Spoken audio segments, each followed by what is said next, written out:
All right, scholars, we're now going to take a look at some of the proprietary fund standard journal entries. We got a bunch of them. We want to understand how they're done, why they're done, so that you visually see these and it helps you understand, retain it, and ultimately master any item that you'll see on the CPA exam. So let's take a look at a bunch of examples we've got for you. Now, this is a continuation of the Greentown example that we started in Unit 9. We are now going to walk through the accounting for Greentown's proprietary funds. The city properly accounts for its vehicle maintenance activities in an internal service fund and its water and sewer utilities in an enterprise fund. The internal service fund was initially capitalized by a contribution of assets owned by the general fund, while the water and sewer operations were funded by the issuance of a bonded debt. So we're going to take a look, first of all, at the internal service fund. And in this first illustration, it says, the internal service fund collected $100,000 in charges that it made exclusively to the general fund for maintenance of the police and fire vehicles. You debit cash, and remember, these are businesses, they're proprietary, so they use full accrual and they report revenue. Earnings associated with a proprietary fund, like the internal service, would be recorded in a manner identical to the commercial enterprises. Earnings are shown as entirely collected. For the sake of simplicity, however, earnings are not subject to measurable and available criteria and would be accrued even if not collectible in 60 days. Our next item. The city pays $90,000 in operating expenses associated with the vehicle maintenance items. In this case, we debit operating expense and credit cash for the same $90,000. Operating expenses associated with a proprietary fund, like the internal service, would be recorded in a manner similar to commercial enterprises. Expenses are shown as entirely paid for the sake of simplicity. However, both current and non-current obligations would be recognized.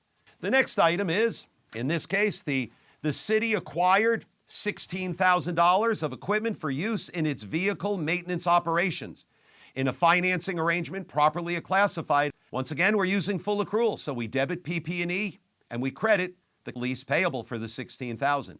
Note, non-current assets acquired with non-current debt in a proprietary fund like internal service would be recognized on the statement of net position in a manner identical to ultimately commercial accounting. Our next item is the city computed $1,500 in depreciation expense on assets used by the internal service. Debit depreciation expense, credit accumulated depreciation.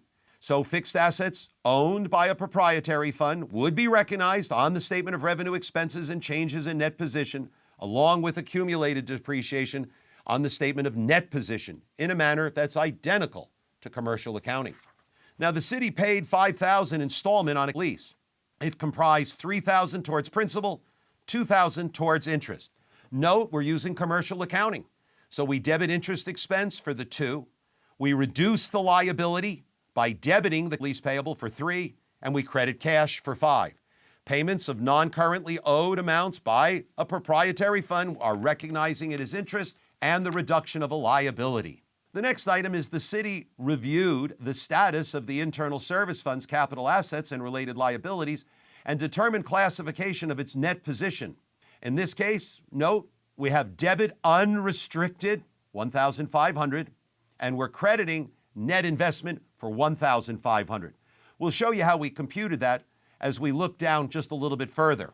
It states a little bit further on down here, you can see right here that what they showed you was the proprietary funds displayed net position in one of three categories. It's either net investment in capital assets, or it's restricted, or it's unrestricted. No restricted amounts exist in the internal service fund. However, the fund has both capital assets and debt related to those assets. So we have PP&E of $14,500, that's the original $16,000, minus the $1,500 we just computed. We have the lease payable, which is $13,000, which is the original $16,000, minus the $3,000 we took in the previous journal entry. And therefore, the difference between those two is the adjustment to the net investment in capital assets of $1,500 that we just computed. Note here, the internal service fund would close its nominal activity to unrestricted net position and then reclassify the net investment in capital assets to the appropriate line item. Well, let's move on to the enterprise fund. In the enterprise fund, the city collected $300,000 in revenues for water and sewer services supplied to its customers. So we debited cash for $300,000 in credited revenue. Earnings associated with the proprietary fund would be recorded in a manner similar to commercial accounting. Earnings are shown as entirely collected for the sake of simplicity. However, earnings are not subject to the measurable and available deals that the GRASP funds would have, the old proverbial within 60 days. The next item says the city paid $180,000 in operating expenses associated with the operations of its water and sewer services. We would simply debit operating expenses and credit cash. You'll notice operating expenses associated with the proprietary fund would be recorded in a manner that's virtually identical to commercial accounting. Expenses are shown as entirely paid in this example. However, if they weren't, you would still show both current and non-current amounts. The city paid $500,000 for property and equipment to be used in the operations of its water and sewer utility. Here we would debit and capitalize the assets, $500,000, and credit cash. Non-current assets are recorded and recognized in the statement of net position. The city computed $15,000 in depreciation expense on assets used. In this case, we would debit depreciation expense and credit accumulated depreciation. Depreciation associated with fixed assets owned by a proprietary fund would be recognized in the statement of revenue, expenses, and changes in net position, along with accumulated depreciation on the statement of net position, similar to commercial accounting. The next item is the city issued a $500,000 par value revenue bond, and they issued it at 96. So the amount of cash they collected was $480,000. The discount was 20, and bond payable, a non-current long-term liability, proprietary funds carry them, would be at $500,000. Non-current debts, such as bonds payable and the discount incurred in all proprietary funds, would be recognized. The city paid the first 6 months of interest on the bonds, and it was equal to $8,000. Debit interest expense, credit cash. Payments of interest expense owed by a proprietary fund would be recognized as interest expense in the statement of revenue, expenses, and changes. The next item is the city incurred the second 6 months of, I'll call this accrued interest on the bond payable, equal to $8,000, and it'll be paid in the first week of next year. So even though we haven't paid it, under the full accrual method, we would debit interest expense and credit accrued interest payable. You'll note, since it's owed by a proprietary fund, it would be recognized on the statement of revenue, expenses, and changes in net position, and the accrued interest expense would be shown on the balance sheet, known as the statement of net position, very similar to commercial accounting. The next item is the city computed the amortization on the bond at $2,000. Well, in this case, we would show interest expense of $2,000 and bond discount amortization of $2,000. You'll note recognition of interest expense associated with the amortization of the bond discount in a proprietary fund would be recognized, and it would be amortized.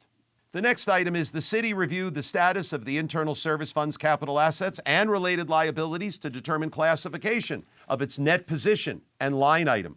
And the determination was made that it should be $3,000. The journal entry would be debit the unrestricted amount, get it out, and put in net investment in capital assets for $3,000. Now, how would I have computed that from the information we already had? Well, we had property, plant, and equipment, which started at $500,000, less the $15,000 in depreciation. That's where I got the $485 from. Then we had the bond payable, which started at $500,000, but we had a grand total of $20,000 of discount. That $2,000 was the bond discount amortization. So hence, the net amount is $482. The difference between the $485 and the $482 is $3,000. And going back, you can see that's how we arrived at the actual amount. So hopefully that helps you in understanding how the journal entries work, why they're done, and make sure that you don't forget that we use full accrual with the proprietary funds.